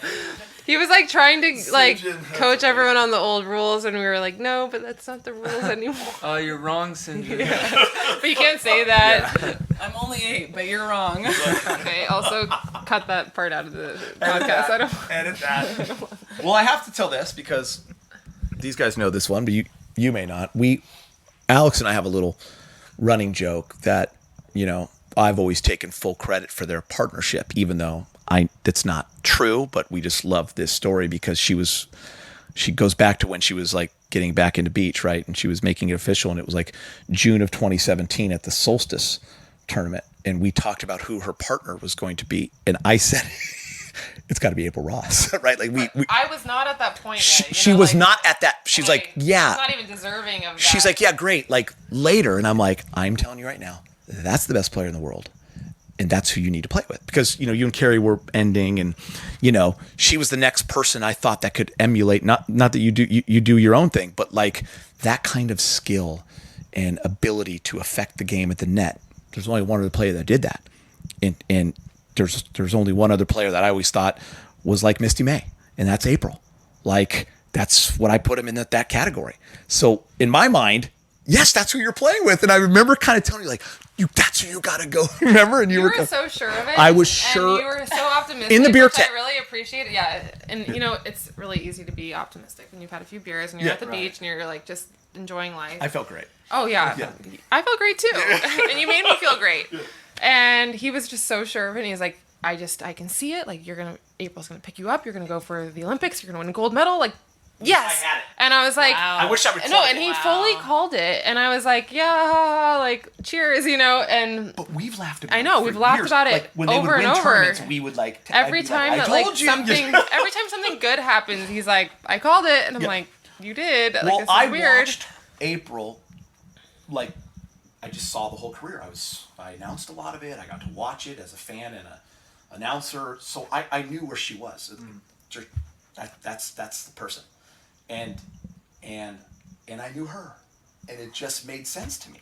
Like, it's easier for us when you're on the sideline, right? You can see clear sometimes, right? Like for me, I'm like, dude, those two, that's the team. Well, the broadcaster's perspective too, which I learned. Yeah. It's a lot different to watch the sport from that. Like, it's different. Even as a male player, watching the women, like, I don't pay attention because I'm in my zone trying to do my thing. But when I was broadcasting, I was watching the women like I was watching the men, and it's just such a different perspective. So I think you have a very valuable perspective. So the headline maybe be Geeter called it. Geeter did call it. I laughed with you. Remember, we had a text. And I was like, I know, I don't get. We know though how funny that was, right? Like, it was amazing. We think it's you two get the credit, but it is a great story for us. Yeah. No, I think it's laughable to me that there was a point where there was a even like a chance that I would go with anybody else. Yeah. Like, I think, obviously this was 100% the right way to go, obviously. No, but there should have been other people in the conversation, because I was really, like, I watch little clips, like highlights even from when previous partners, and I just feel so bad for my old partners, because I was like, it was so rough, and like, I'm sure they all saw some potential, but like, it was really rough, and I feel really bad. And we're talking big picture. I know, we saw the big picture. But even, and I'm not gonna say who, but there were some big names that were in my ear saying go a different direction, like big volleyball names who I respect their opinion, and Makes my call. Geeter knew. Yeah, Geeter knew. And Jen, I think, was pretty dead set that Alix was the choice too. So I have to give her a lot of credit on. Oh yeah, for sure. Jen's got an amazing volleyball IQ. Yep. So like, she doesn't make a lot of wrong choices. But I think I still remember when we were gonna meet for coffee, and like, we had trained a little bit. I was pretty sold, but I just wanted to like talk to her over coffee and like get her mentality and like, I don't know, talk to her a little bit. At the green store, by the way. At the green store. Okay. And keep it local. Yeah. And Alix, I get this text the night before, and it's like, oh my God, April wants to talk to me. I'm so nervous. Blah blah blah. Hold on. You sent the wrong. Accidental. Yeah. Dude, walk off. How did we not know the story? She had meant to send it to Kashi, and she sent Kashi it to me. was like talking to Jen and was like telling me what like April was supposedly thinking, and I'm like, is she gonna pick me? Like, I don't know. Oh my God, I'm so nervous. I want a rose. Oh yeah. It was the cutest text. Like, oh my God, I'm so nervous. It sounds like she might pick me. Oh my God. Did you respond, or did you just? I said something like, I don't know if this was meant to go to me or what. Awesome. And yeah, but then we talked, and that story's all known. But we saw eye to eye and played together. But there were a lot of people with some strong opinions. That's interesting. I feel like when I was watching early on, because I was broadcasting, I think when your first year, right? Which was probably annoying to hear. No, because I listened to your broadcast because I never made it to Championship Sunday, so it was like. Okay, you actually watched it. I actually watched the broadcast. Now I don't watch the broadcast, but like back then it was like I was out Friday, so I had Watching. 2 full days to. I never listened back. We got to do one. I nervous came in about it. and hung with you and did it. That was It epic. so much fun. That was all time. But my point was, I remember watching and being like, okay, Alex's game is super raw. I think I know beach pretty well. Like that's instinctually like how I play volleyball, and I can tell it's very indoor and raw. But in terms of professionalism and like doing the things that it takes to win an Olympic medal, if we could rank beach volleyball skills and then rank volleyball professionalism skills, you would have been right there at the top of the list. Like when I'm reading your resume, I'm like, she played in Brazil, she's been in Final Four, Stanford, all this. I'm like, yeah, no, she's the professional athlete. Pro. She may not be beating all these other girls right now, but like, she's there mentally. Mm-hmm. If the game can catch up, it's gonna happen. And I did not call it at all. But I remember being like, okay, like we have an elite athlete on the court right now. Yeah.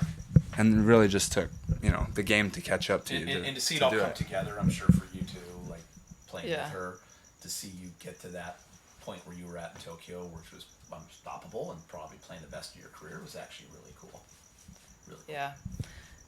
Yeah. I mean, it came together more perfect than I could ever imagine, and probably both of us could ever imagine, and to beat those teams on that stage. And I mean, honestly, we've struggled with our serving. Like, it's like one of us will be on or the other one will be on, or Yeah, for both of us to serve really well in the finals, it was like the stars were really aligning. I know. It was a miracle. Like, Fiapo, back to like wisdom and whatever, he's always like, just get your serve in. Like, He's like, I don't especially, care what like, else you after a do. Timeout, if you score a point, get your serve in. Like, and we're like, no, but Fiapo, like, we want to serve aggressive, and he's like, get your serve in. Like, you're too good to not get your serve in.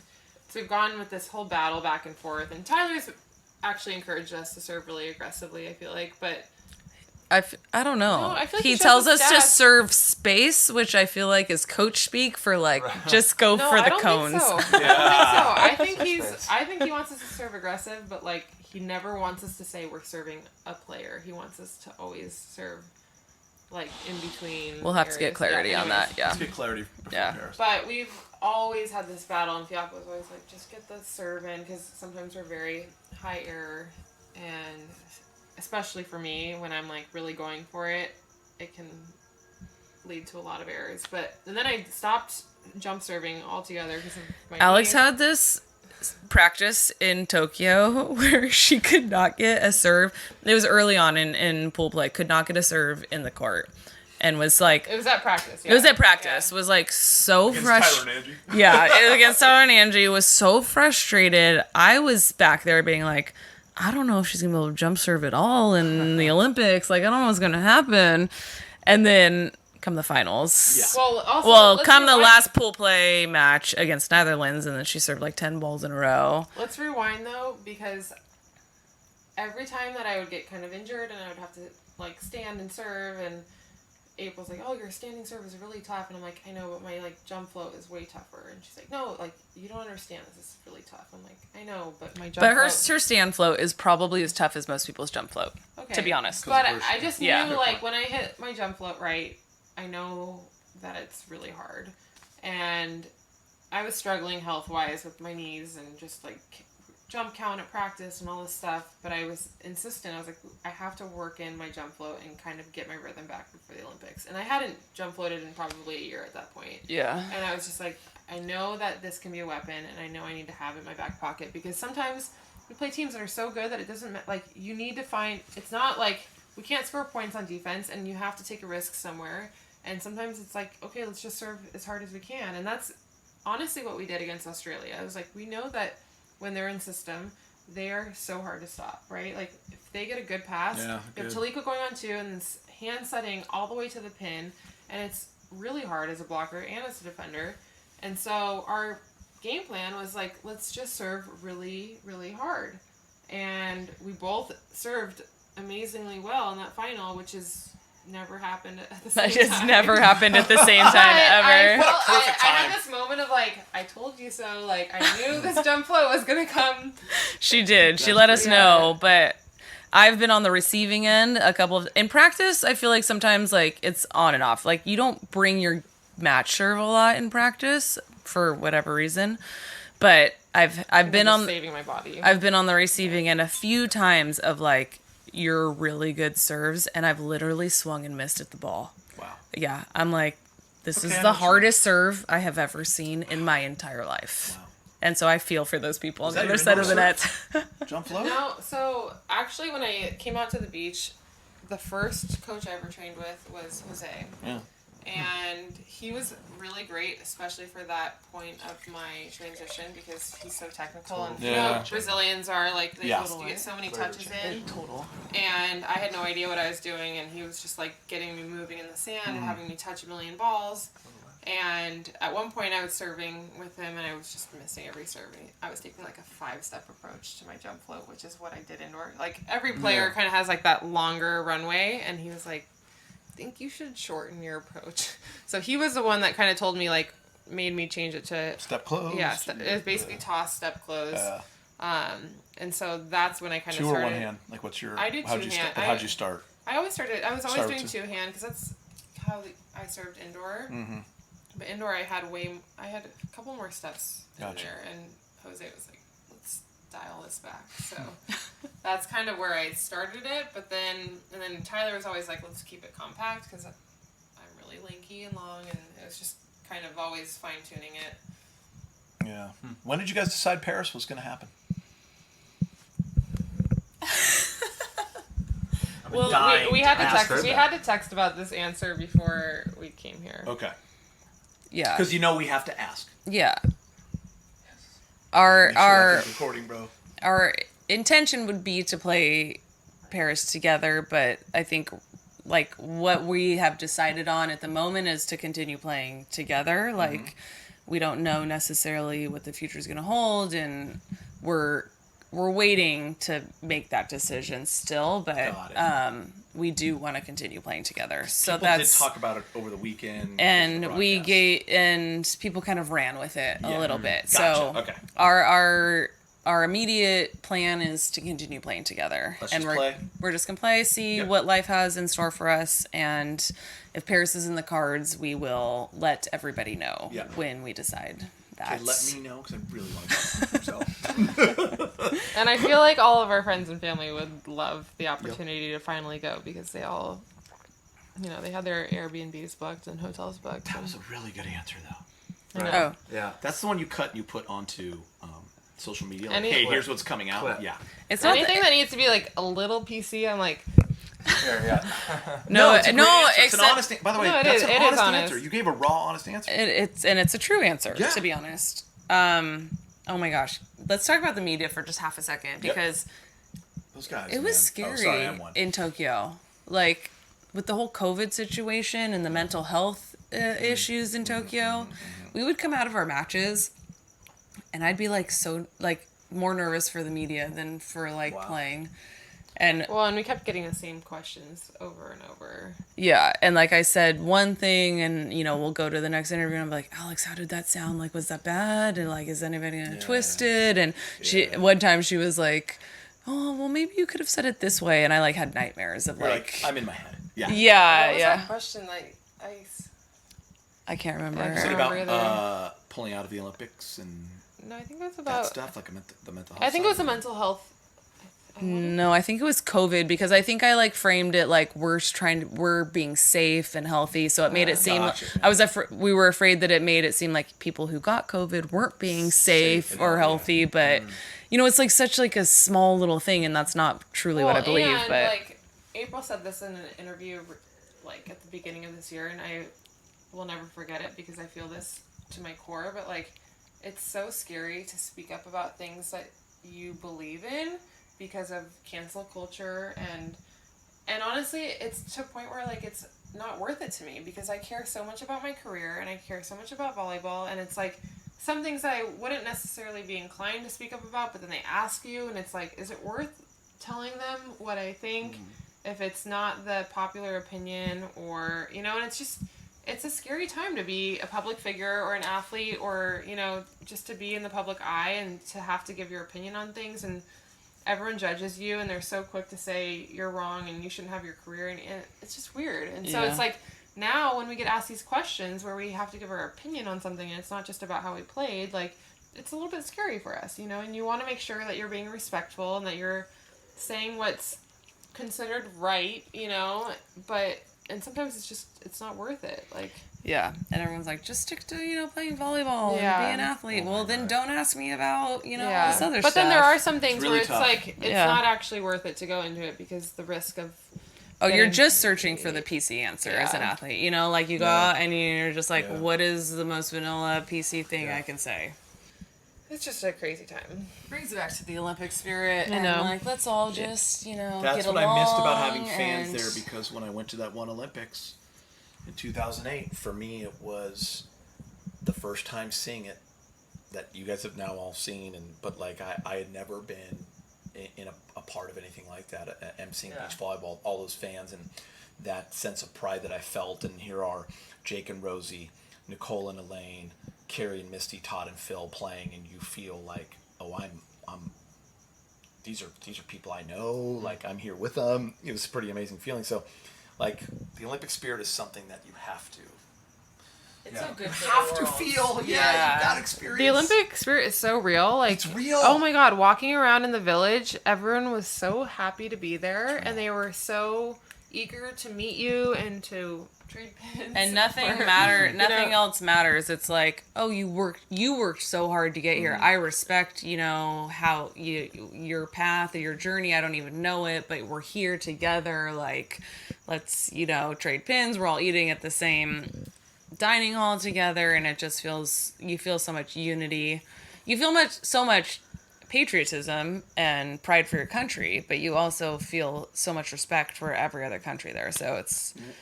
And when other time in your life can you have that, where you are for 3 weeks, or however long you're there, a part of something that big, with other people from around the world, with one goal in mind, or whatever, but that feeling of unity and love is pretty... I don't know where else you find that in this day and age. There was like such a sense of optimism. Like, I just felt like even when I would get to the gym to do like a workout or like whatever, a regen workout, and I'd just be like, I'm at the Olympics. Like, I'm just gonna like bike a little faster. You know, like there's something so inspiring about being around all these people that are the greatest in their field, and they've worked so hard, and we've all overcome so much with COVID, and just to get to that point and get to experience it together, I don't know, for me it was really cool. And I got a lot of feedback on that. You know, like, people were like, thank you for bringing, you know, lightheartedness and joy to, you know, such a tough time and all that. So I hope people did feel that. I'm excited for, I don't know, I feel like it was cool to see the Olympics. I'm hoping that I make it another time so I can feel it with the fans and how different that will be. But this time it was so, like, I felt like everything was happening for me to focus. And, like, all the stories I had heard, like April was talking about before, was like, it's really hard to focus. Like, your family needs to know that they need to take a hit for the team and take care of mom and dad, and like not tell you 24, that's something bad happens. Don't tell me. Yeah. Figure it out. Yeah. Some, you know, stuff like that. But for me, it was like, it was quiet, and I had Nick Lucena, like, and Jason Lockhead in my room with me, looking at film and telling me what they thought about Qatar and these teams, and, you know, Jake Gibbs, my partner. Yeah. Like, my enemy is my partner, and I'm in the huddle with literally Taylor's running our scouting reports from FaceTime. Rich is giving me, like, full on, you know, what he thinks. Jake Gibb is giving me everything that he thinks. I'm just, like, sitting here like, now this is like a team, like, I'm on Team USA right now, 100%. Like, Nick wants me to win, Phil wants me to win, Lockhead wants me to win, and I'm literally on Rich and Jake and Taylor's team right now. Like, that's cool. It was like so magnified. It was really small scale for me because I came in late. I literally walked to my first game at the Olympics alone. because Jake wasn't in the village. Yeah, we did our opening ceremonies with. Yeah. I got to hang with them for the opening ceremonies, but I walked down alone. Like, all right, what do I do? Like, hey, Kevin Durant. Oh, look, I know April and Alex. All right. But I'm walking to my first game. That was like the biggest memory, because like I don't know, I haven't really pictured that. It wasn't something I had visualized, but That was my biggest thing, was walking into my first match. Right. That's when it hit me. So for me, it was like, this is it. This feels so ordinary. Oh, really? Yeah, because I went to the cafeteria by myself, walked to the bus by myself. I'm just walking. I'm walking around, but nobody knows that I'm going to go play in the Olympics right now. Because everyone's playing. Like, congrats, and you're like, well, actually, like Taylor hasn't made his decision yet. Right. So, like, And I didn't want to get my hopes up. I was and like mentally like, no. That's interesting. And you were talking about calling a sports psych meeting earlier for your team. I had Peter Haverhill on text the second I got on the plane. I was like, hey, I'm gonna need you, me and you. Let's go, bro. And the whole time we were having meetings, not with the team. Yeah. Wow. But yeah, no, it was just a trip. Well, and like going back to what you were saying about just scouting and everything, I think it's so interesting to hear. And I don't know most teams' dynamics, but I remember Tyler telling me how Taylor loves to just be so involved with the scouting, and he sits in, and him and Tyler basically just come up with the entire scouting report. And it's just so like it's so cool to hear Stuff what you didn't know. You didn't know that. Yeah, you wouldn't. No, I know. Like Well, you we're would so think that, hyper. like, Jake has played forever. And Yeah, he would be the you one think, like, he- available. yeah. Jake's so hands off. That's- and that's what Tyler said. Playing. Taylor, you tell me what to do. Yeah, Like, it's so which- interesting to yeah. hear how teams work and whatever. And I would have never thought. That's awesome. I know. Alex has some pretty strong opinions that sometimes I'm like, I don't know if I agree with that, but you feel so strongly about it, maybe we should go with it. I'm like Jake though, because I came into this sport with Hayden, Yeah. so it was like, You're used to taking. tell me what to do, and I've always been I think the right word is a soldier, like on all my teams, indoor, everything. Tell I'm me like, what to do. Tell me what to do. I'm gonna fucking execute it perfectly. That's my goal, and I like that. And then once I lost Hayden, and I'm playing with Trev, who like kind of equivalent on me on that level, I'm like, all right, time for me to step up and like Leader. figure it out. Yeah.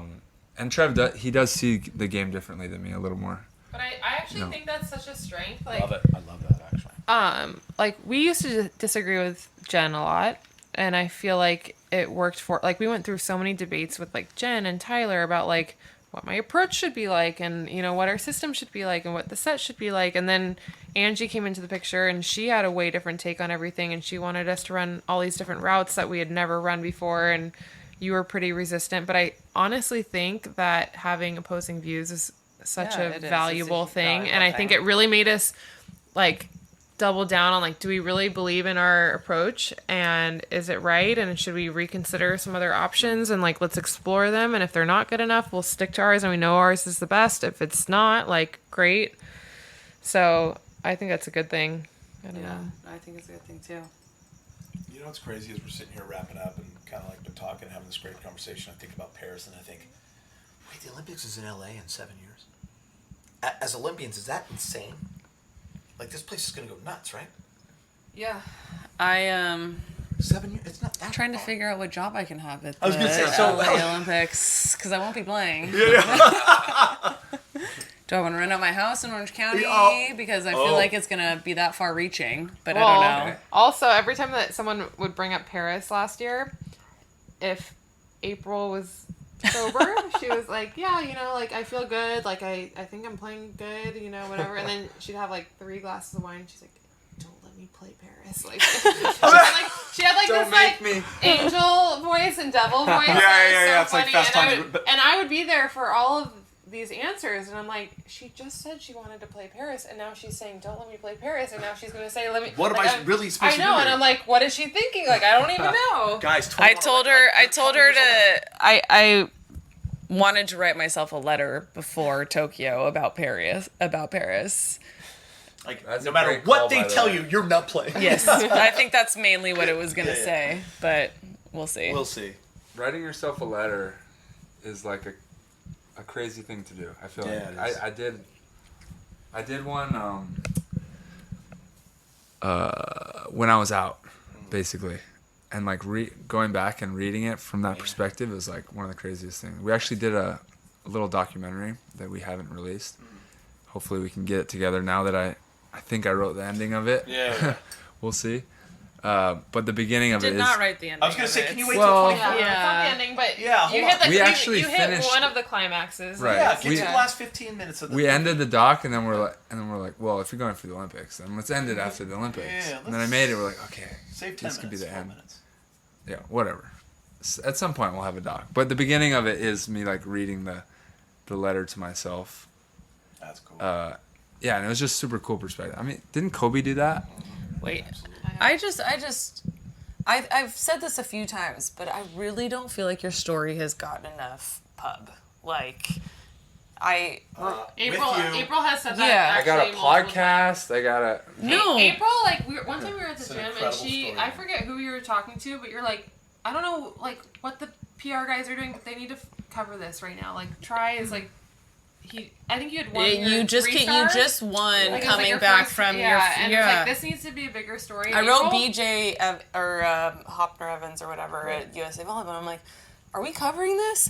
Are you gonna do a story on this? And they're like, we're on it. And there was like one story on it, like Instagram one little story. And I'm article. like, no, there needs to be like, this needs to be huge. Like people don't understand April really did. what you've shout out, gone yeah. through, and I just feel like everything, like your journey to USC, which the McKibbins covered a little bit, but then like that, and then I just feel like it's crazy. It's this like gnarly comeback story over and over and over again, and I don't know. I feel like you have it, yeah, like she said, like a mini cool thing in Tokyo, but I mean, you're not done. No. No. No, Yeah. I'm done. She's 100% correct. It's funny when we chatted on the phone tonight. Like, I mean, you know how I feel about you, but it's like I've been told my wife, like, when you asked, hey, when you said Alex and April, I was like, dude, I'm in for sure. But like, whatever you ask me to do, I'd like to be a part of it, because I remember that time, because you, which a lot of people don't know, because all of a sudden you're out of the public eye and you're not playing in those tournaments. You're out of sight and out of mind. The guy was one of the great players on the rise, going to be one of the best, and then now all of a sudden he's out and people just move on with their lives. He was calling me and texting me, can I come into the studio? I'm just thinking about the next thing and I want to learn about this because that's what I'm going to do right now. That showed me so much about this dude. I was like, unbelievable. He came and sat with us and watched the show. And then like we did a couple events. I would show up and they'd be like, hey, Try's on. Do you want to jump on? I'm like, yes. Because I just was like, dude, I dig this. Like anybody to me that has that, hey man, you didn't cry about it, you didn't pout about it. Maybe you did on your own, but when you forged through it, and to me, she's right. Your story is not told enough. No, it's not. Yeah. Well, and for me, like I wasn't really around when that story started, but when I was starting to play beach volleyball and I was going in the USA gym, I feel like that was when you were in the thick of it and like slightly coming out of it. Yeah. And I remember seeing you come into the training room and like you'd have like a 45-minute practice, and I'm like, how are you doing? And you're like normateching, you're icing your whole body, you like are rail thin because you can't keep muscle on, and you're still trying to like work through it. And 35 pounds heavier right now. Yeah, I mean, Muscle. I remember seeing how thin you were, and you were just like, everything hurts. And I would hear you talking to the trainers, like, oh, well, my shoulder hurts. I felt like I couldn't breathe. Like, I felt like I was fainting, like, and it was like 30 minutes of practice. And you were just trying to make, like, take baby steps, like, back to recovery. And it was so inspiring for me to see, like, and I didn't even really know all that you had done. I know more now just from hearing April talk about it, and other people talk about it, and how good you were, and how, just the rail thin margin that you missed out on. Was it Rio? And just to know that you were that good and you were so close to making it, and then you went through something so tough, and then you came back. Like and I saw you coming into the gym every day, and you weren't even getting all of the support that maybe the top athletes were getting, and you were coming in and you were doing your rehab and you were doing your exercises, and you were like normateching your whole body, ice bathing your whole body, like doing whatever you could. It was just really cool. It was really cool. And I'm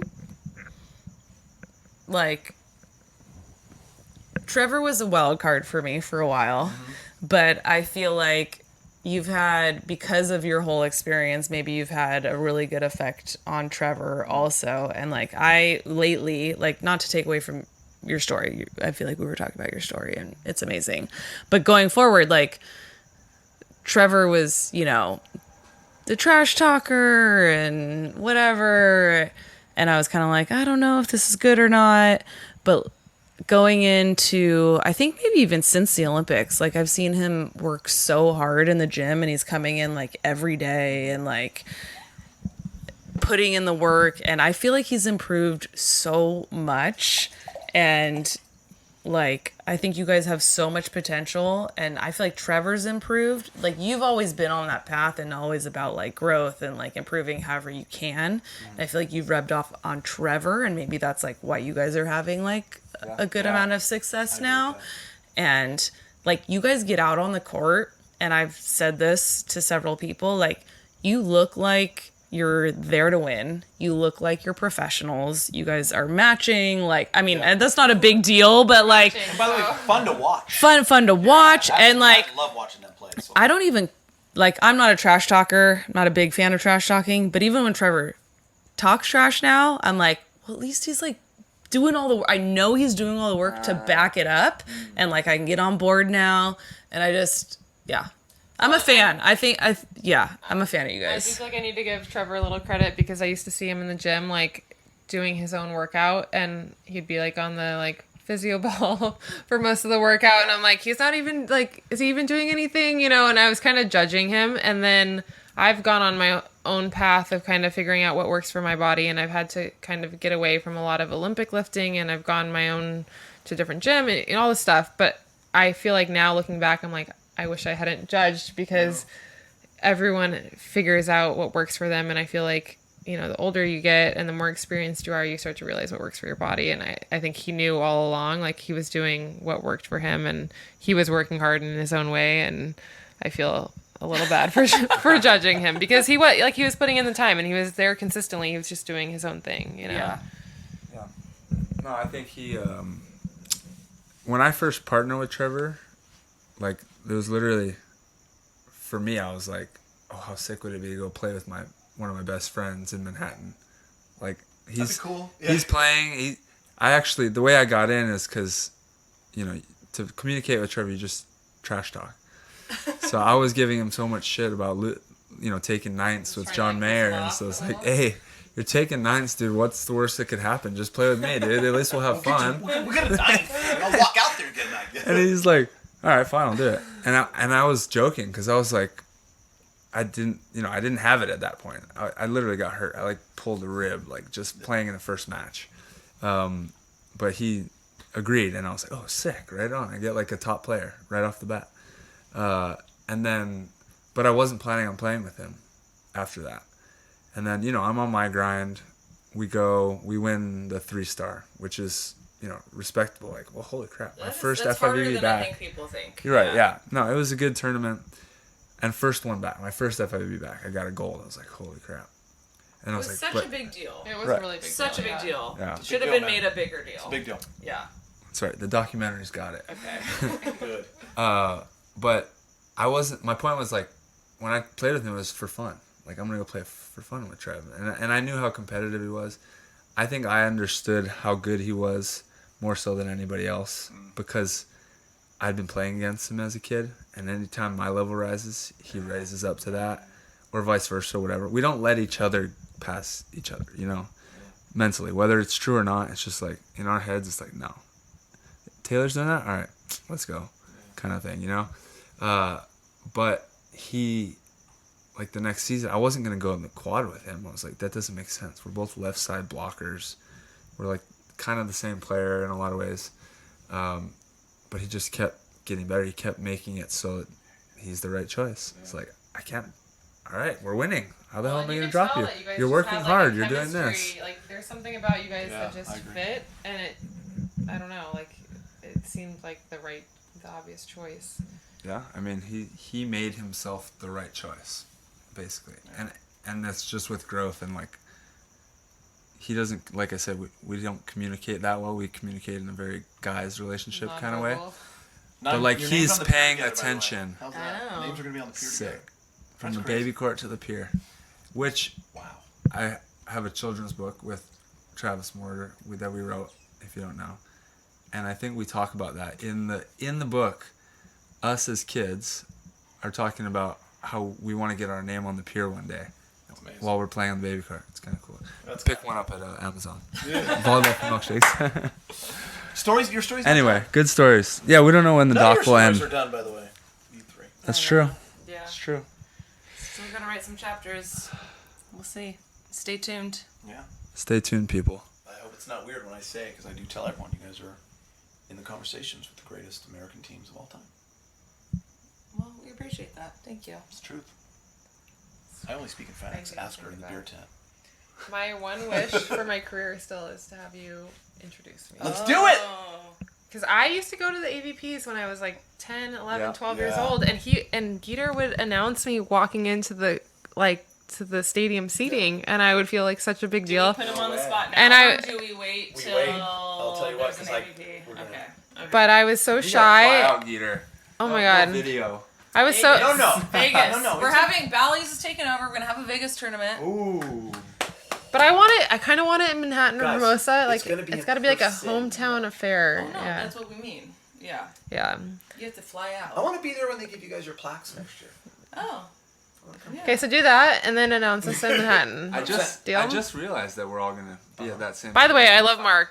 This is nothing against Mark. I love Mark, but I grew up and getting called out by you're asking Geeter. for one No, time. but getting called out by Geeter was like the coolest feeling in the world. I was so shy and I was so nervous, and to be like 12 and to get recognized, and you build it up like nobody else does. It's magical. April's like, I've had it before. I know. Yeah, that's good. It was like been there. Embarrassed. I Been didn't there, done realize that. what I had when I was at USC. I was like, I should have really No, I enjoyed this more. You thought that was par for the course. You're I just mean, like, yeah, that's how Geeter intros had to go. come up to me at the AVPs and be like, I announced you at USC, and I was like, oh, you did? Oh, this nerdy announcer guy. Yeah, but I was like doing the radio broadcast. You know. I didn't I even hear went- him on the mic. Yeah, I even went to their Final Four when they were freshmen, all the way back in like, where were we, Virginia or something? I don't know. We played Wisconsin. It was an ugly floor. It was brown and black. That's all I remember. Yeah. I got you. okay. I got you. Deal. You heard it here. Yep. Maybe it'll be in Paris. Ooh. I would love that. And we're out. I know. I feel like that was like mic drop. There you go, people. Thanks for joining us. We are out. I love this show. Cheers. God, you get a lot of